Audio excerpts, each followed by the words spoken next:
एक बार की बात है। एक गांव में एक छोटा व्यापारी रहता था। उसे रोज शराब पीने की एक बुरी आदत थी। उसकी इस आदत की वजह से वो और उसका पूरा परिवार परेशान रहता था। घर में हमेशा ही अशांति और तनाव का वातावरण बना रहता। अक्सर वो व्यापारी शराब पीकर गांव में किसी न किसी से झगड़ा कर लेता और लोगों को गाली बकता। उसकी इस हरकत की वजह से उसका व्यापार भी कम होता जा रहा था। वो व्यापारी भी इस बात को समझता था कि उसकी इस बुरी आदत की वजह से उसके घर वाले भी परेशान रहते हैं और उसका नाम खराब होने की वजह से उसका व्यापार भी दिन प्रतिदिन कम होता जा रहा है। वो व्यापारी अपनी इस बुरी आदत को छोड़ने का कई बार प्रयास भी कर चुका था, लेकिन वो हर बार इसमें असफल ही हुआ था। इसलिए अब से जब भी कोई उसे उसकी इस बुरी आदत को छोड़ने के लिए कहता तो वो उसे तेज आवाज़ में जवाब देता, मैंने इस आदत को नहीं पकड़ रखा है, बल्कि इस आदत ने मुझे पकड़ रखा है। उस व्यापारी की पत्नी उसकी इस आदत से सबसे ज़्यादा परेशान रहती थी। वो उसकी सेहत को लेकर चिंतित थी, जो कि दिनों दिन गिरती जा रही थी। वो चाहती थी कि उसका पति शराब पीना छोड़ दे, लेकिन वो इसके लिए कुछ भी नहीं कर पा रही थी। फिर एक दिन उसे गांव में किसी बौद्ध भिक्षुक के आने की खबर मिली। बौद्ध भिक्षुक बहुत ही बड़े ध्यानी व्यक्ति थे और वो लोगों की समस्याओं को सुलझाने के लिए काफ़ी प्रसिद्ध भी थे। व्यापारी की पत्नी उसे लेकर उस जगह पहुंची जहां बौद्ध भिक्षुक ठहरे हुए थे। बौद्ध भिक्षु ने उनसे उनकी समस्या बताने के लिए कहा। दोनों पति पत्नी ने बौद्ध भिक्षु को सारी कहानी सुनाई।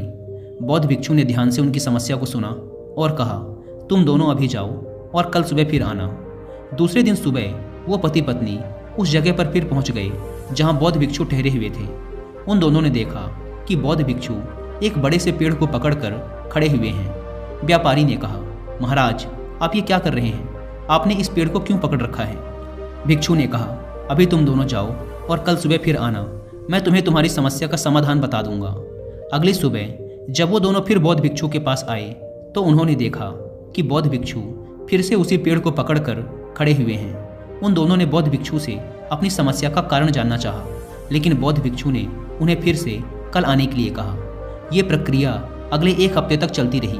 वो दोनों रोज सुबह आते, लेकिन भिक्षु फिर उन्हें अगले दिन आने के लिए कहते। एक हफ्ते तक रोज आने की वजह से वो व्यापारी थोड़ा सा परेशान हो गया और उसने भिक्षु से पूछा, महाराज आप ये क्या कर रहे हैं? आप इस पेड़ को छोड़ क्यों नहीं देते?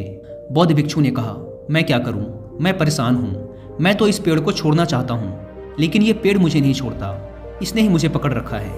ये सुन वो व्यापारी जोर से हंसता है और कहता है, महाराज इस पेड़ ने आपको नहीं पकड़ रखा, आपने इस पेड़ को पकड़ रखा है और आप जब चाहें इस पेड़ को छोड़ सकते हैं। यह सुन बौद्ध भिक्षु थोड़ा गंभीर होकर बोले, मेरे दोस्त पिछले एक हफ्ते से मैं तुम्हें यही तो समझाने की कोशिश कर रहा था कि तुमने शराब पीने की आदत को पकड़ रखा है। उस आदत ने तुम्हें नहीं, और तुम जब चाहो उस आदत को छोड़ सकते हो। बौद्ध भिक्षु की बातें सुनने के बाद व्यापारी को अपनी गलती का एहसास हुआ और उसे समझ आया कि अपनी सारी बुरी आदतों का जिम्मेदार वो खुद है।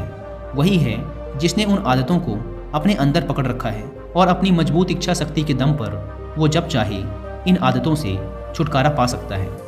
दोस्तों, प्रकृति का एक बहुत ही सीधा सा नियम है कि इसे खालीपन पसंद नहीं है। अगर कोई खाली स्पेस है तो ये उसे हवा से भरने की कोशिश करेगी। अगर कोई खाली जगह पड़ी है तो ये उसे खरपतवारों से भर देगी। अगर हम खाली बैठे हैं तो ये हमारे मन को फालतू विचारों से भर देगी। इसलिए हम कभी भी प्रकृति के नियम के विरुद्ध जाकर अपने आप को आदतों से खाली नहीं कर सकते। ऐसा कभी भी नहीं होगा कि हमारे अंदर कोई आदत ही ना हो, हम आदतों से मुक्त हो जाएं। असल में हम आदतों को कभी छोड़ ही नहीं सकते। अगर कोई कहता है कि उसने कोई आदत छोड़ दी है तो असल में उसने ज़बरदस्ती उस आदत को दबा के रखा है। कुछ दिनों बाद वो फिर से उस आदत का शिकार हो जाएगा, जैसा कि ज़्यादातर लोगों के साथ होता है कि वो फिर से अपनी पुरानी आदतों के शिकार हो जाते हैं। ऐसा इसलिए होता है क्योंकि उन्होंने आदतों को गलत तरीके से समझा है। असल में हमारी आदतें मन के स्तर की चीज़ें हैं, इसलिए आदतों को छोड़ा नहीं जा सकता, इन्हें सिर्फ और सिर्फ बदला जा सकता है। सुबह देर से उठने की आदत को जल्दी उठने की आदत से बदला जा सकता है। जंक फूड खाने की आदत को हेल्दी खाना खाने की आदत से बदला जा सकता है। इसी प्रकार हम अपनी किसी भी बुरी आदत को केवल अच्छी आदतों के साथ बदल सकते हैं, उन्हें कभी भी छोड़ नहीं सकते। आदतों को बदलना इतना मुश्किल इसलिए होता है क्योंकि आदतें बहुत लंबे समय में धीरे धीरे हमारे अंदर डेवलप होती हैं, जिसकी वजह से ये हमारे सबकॉन्शियस माइंड में घर कर चुकी होती हैं। तो आदतों को बदलने के लिए हमें अपने सबकॉन्शियस माइंड पे काम करना होता है, अपने माइंड सेट पे काम करना होता है, अपने माइंड सेट को कम्प्लीटली बदलना पड़ता है। और अगर एक बार आपने अपने माइंड सेट को बदल लिया तो आप अपनी आदतों को बड़ी ही आसानी से बदल सकते हैं। और जैसे कि मैं हमेशा कहता हूँ कि माइंडसेट को बदलने का सबसे बेस्ट तरीका होता है उस फील्ड की किताबें पढ़ना। अगर आप भी अपनी आदतें बदलना चाहते हैं तो आदतों के ऊपर अब तक लिखी गई बुक्स में से सबसे बेस्ट बुक है द पावर ऑफ हैबिट। अगर आप चाहें तो इस बुक की हिंदी में बुक समरी भी सुन सकते हैं कुकू एफएम ऐप पर। कुकू एफएम इंडिया का one of the best audio book platform है, जहां पर आप एक बुक से भी कम की कीमत पे करके हज़ारों बुक्स एंड सैकड़ों कोर्सेज को ऑडियो फॉर्मेट में सुन सकते हैं, वो भी अपनी मनपसंद लैंग्वेज में। नॉर्मली इसके 1 साल का सब्सक्रिप्शन पड़ता है 399 रुपीज़ का, लेकिन अगर आप यूज़ करते हैं कूपन कोड WI50 तो पहले 250 लोगों को मिलेगा 50% का डिस्काउंट और सिर्फ 199 रुपीज़ में पूरे 1 साल तक हज़ारों ऑडियो बुक्स के एक्सेस। अगर आप इस ऐप को डाउनलोड करना चाहते हैं तो ऐप के link description and pin comment पर मिल जाएगी। किसी महान इंसान ने ठीक ही कहा है कि आप अपना भविष्य नहीं बदल सकते, आप केवल अपनी आदतें बदल सकते हैं, और फिर यही अच्छी आदतें एक दिन आपका भविष्य बदल देती हैं। हम अक्सर अपने आसपास देखते हैं कि बहुत से लोग अपनी बुरी आदतों की वजह से परेशान रहते हैं। वो इन आदतों को बदलना चाहते हैं लेकिन बदल नहीं पाते।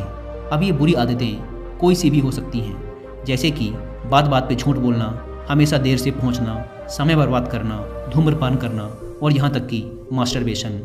लोगों के द्वारा इन आदतों को ना बदल पाने का सबसे बड़ा कारण है लोगों के अंदर दृढ़ निश्चय शक्ति का ना होना, और दृढ़ निश्चय शक्ति के कमज़ोर होने का कारण है अपने ऊपर भरोसे का ना होना कि मैं इसे बदल सकता हूँ, और अपने आप पर विश्वास ना होना हमारे अंदर पैदा हुआ है हमारी पिछली असफलताओं की वजह से।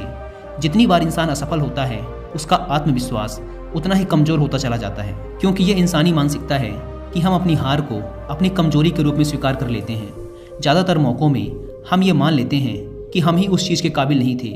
सिर्फ बहुत ही थोड़े से मजबूत मानसिकता वाले लोग होते हैं जो ये मानते हैं कि अपनी गलतियों में सुधार करके वो किसी भी मुकाम को हासिल कर सकते हैं, और ऐसे ही लोग बिनर मानसिकता वाले इंसान कहलाते हैं। इसलिए अगर हमें किसी भी बुरी आदत को हमेशा के लिए बदलना है तो हमें अपने अंदर विजेता वाली मानसिकता डेवलप करनी पड़ेगी। लेकिन अब प्रश्न ये उठता है कि ये बिनर मेंटलिटी हम अपने अंदर डेवलप कैसे करें। देखिए, बिनर मेंटलिटी हमारे अंदर डेवलप होगी छोटी छोटी लेकिन लगातार सफलता मिलने के बाद, क्योंकि बिनर मेंटलिटी का मतलब ही है एक जीतने वाले, एक सफल इंसान की सोच, और ये सोच केवल लगातार छोटी छोटी जीत हासिल करके ही अपने अंदर विकसित की जा सकती है। मान लीजिए आप सुबह देर से उठने की आदत को जल्दी उठने की आदत से बदलना चाहते हैं, तो देखिए यहाँ पर बिनर मेंटलिटी कैसे काम करती है। मान लीजिए आप रोज़ सुबह 9 बजे सोकर उठते हैं, लेकिन आप सुबह 6 बजे उठने की आदत डालना चाहते हैं, मतलब रोज़ से 3 घंटे पहले। अगर मिनट में देखें तो 180 मिनट पहले। अब आप इस 180 मिनट को अगले 30 दिनों में बांट दें, जो कि होते हैं 6 मिनट रोज के। अब आप अगले दिन सिर्फ 6 मिनट पहले उठने की कोशिश करें, 9:54 का अलार्म लगाएं, और ये आपके लिए मुश्किल भी नहीं होगा, क्योंकि ये एक छोटा सा बदलाव है। जब आप अगले दिन 6 मिनट पहले सोकर उठ जाएंगे तो आपको एक विजेता वाली फीलिंग आएगी, और आप अगले दिन के लक्ष्य को पूरा करने के लिए और दृढ़ संकल्पित हो जाएंगे। इसी प्रकार जब आप अगले दिन 12 मिनट पहले सोकर उठ जाएंगे तो आपका खुद पर विश्वास और मजबूत हो जाएगा। और अगर आपने अगले 30 दिनों तक लगातार सिर्फ 6 मिनट जल्दी उठने की आदत को बरकरार रखा और अपने अंतिम लक्ष्य को हासिल कर लिया, तो ये जीत आपकी मानसिकता पर बहुत ही गहरा असर डालेगी, और ऐसे ही डेवलप की जाती है एक बिनर मेंटलिटी। और फिर आपकी ये अच्छी आदत आसानी से बदलेगी भी नहीं, क्योंकि आपने इसे धीरे धीरे विकसित किया है, अचानक से नहीं बदला। मान लो आप अचानक से 9 बजे की जगह सुबह 4 बजे उठने का फैसला करते, तो हो सकता है कि आप 1-2 दिन सुबह 4 बजे उठ भी जाएं, लेकिन इस बात की बहुत ज़्यादा संभावना है कि कुछ दिनों बाद आप फिर से अपनी पुरानी आदत पर लौट आएंगे, क्योंकि यहाँ पर आपने अचानक ही बड़ा बदलाव कर दिया, और हमारा मन कभी भी आसानी से किसी बड़े बदलाव को स्वीकार नहीं करता। इसलिए अगर आपको एक बिनर मेंटलिटी अपने अंदर डेवलप करनी है तो आपको छोटी ही सही लेकिन लगातार सफलता हासिल करनी है, ताकि ये जीतने वाली सोच आपके अंदर घर कर जाए, आपके सबकॉन्शियस माइंड में पक्की हो जाए, और फिर यही सफल और दृढ़ संकल्प वाली सोच आपकी हेल्प करेगी आपकी किसी भी बुरी आदत को बदलने में।